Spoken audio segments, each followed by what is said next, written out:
ఎందుకంటే ఇప్పుడు రాంగ వీడియో చూసి నేను ఇక మాగంటి గోపినాథ్ వాళ్ళ తల్లి వీడియో చూసాను ఎలా వాళ్ళ తల్లి వచ్చి చెప్తున్నది కదా నా కొడుకు చావుకు కారణం ఎవరు కేటీఆర్ అట. కేటీఆరే నా చావుకు నా కొడుకు చావు కారణం కేటీఆరే అని చెప్పి తల్లి చెప్తున్నది. నాకు కూడా అనుమానం ఉన్నది. ఏమన్నా ఉంటే ఆమె మీద విచారణ జరపాలి. అమెరికా పోయొచ్చేదానికే శవాన్ని వెంటిలేటర్ పెట్టి అట్నే పెట్టిండా లేకుంటే సాటుపోయి వెంటనే తీసిండా? నాకైతే అనుమానం ఉన్నది. రేవంత్ రెడ్డి నీకు రోషం పౌరుషం నువ్వు తోపు పెట్టుకున్నా నీకు తురుకోళ్ళ పాకిస్తాన్ రక్తం నీ పౌరుషం బాగా రేవంత్ రెడ్డి గట్టిగా ఫీల్ అవుతాడు నా దాంట్లో అంటే ప్రవహిస్తే నువ్వు వెంటనే విచారణ జరుపు. ఈ ట్విట్టర్ టెలిగ్రామ్ తీసుకపోయి లోపల థర్డ్ డిగ్రీ చేసి కొట్టు. అప్పుడు విషయం బయటకు వస్తుంది. రావాలా లేదా మన గది చెప్పక వీడికి వచ్చి ఏదో పోయి నేనట ఇంకా గుండె పట్టిస్తాను అక్కడ ఈ బోరబండలో ఈ కాంగ్రెస్ బీఆర్ఎస్ వాళ్ళు 10 సంవత్సరాలు వీకిరు తెలంగాణలో. ఏం వీకిరంటే పోయి పైసలు సంపాదించుకున్నారు. బోరబండలో జూనియర్ కాలేజ్ పెట్టిస్తాన్నారు లేదా? పెట్టించిరా ఈ బస్టాండ్ దగ్గర బస్టాండ్ చౌరస్తా మొత్తం ఇల్లు కోటి లేదా? రోడ్డు వెలుగు వేస్తానరా లేదా? చేసిరా మరి? ఆడ ఎన్నో పేటలు ఫస్ట్ ఇల్లు ఉంది కాబట్టి వాడి వాని సంఖ్య దగ్గర బీఆర్ఎస్ ఉన్నది. ఇప్పుడు కాంగ్రెస్ లో సంకరిస్తున్నారు. వారి షాపు ఉందని చెప్పి పాపం పేదోళ్ళ ఇల్లు షాపులు ఇవ్వబట్టి ఆ రోడ్డును మాత్రం వెడల్పు వేస్తలేరన్నా. దీపక్ రెడ్డి గెలిపిన పిల్లర బుల్డోజర్ వ్యక్తి మన షాపు కొట్టబడ్డారు. పక్కలో కొడతా వినాయక్ మధురా నగర్ నుంచి వినాయక్ నగర్ దాకా ఎంత ట్రాఫిక్ జామ్ అవుతుందన్నా? ట్రాఫిక్ జామ్ అవుతలేదా? దీని గురించి మాట్లాడమంటే దాని గురించి మాట్లాడక నేనంటే గుళ్ళు కడుతున్నట్ట వాడు సమాధులు కడుతున్నట్టాడు. ఏమంటానంటే సొంత పైసలు పెట్టి తుర్కోలకు సమాధులు కట్టిస్తాడట. గీడ హిందువుల శ్మశాన వాటిక ఉన్నది.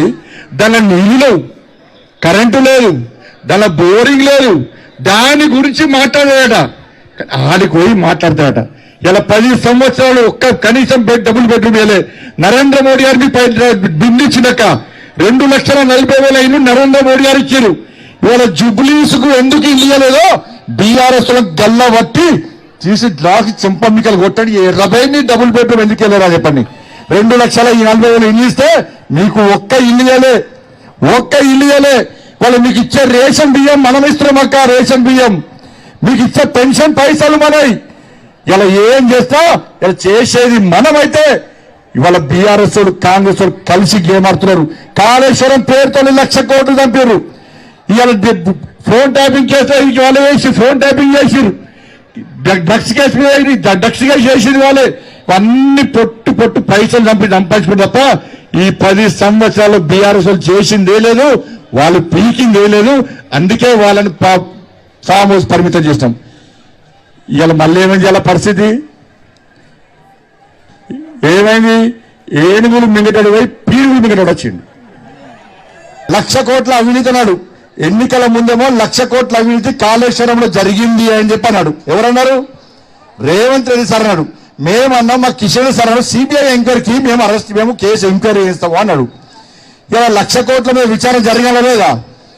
ఇలా అసెంబ్లీలో తీర్మానం ఏం రాసిందంటే సిబిఐకి లేక ఏం రాసిందంటే కాళేశ్వరం పేరు ఎట్లే మేడిగడ్డ మీద విచారణ జరపండి, దాని 9,000 కోట్ల స్కామ్ మాత్రమే జరిగింది అంటున్నాడు.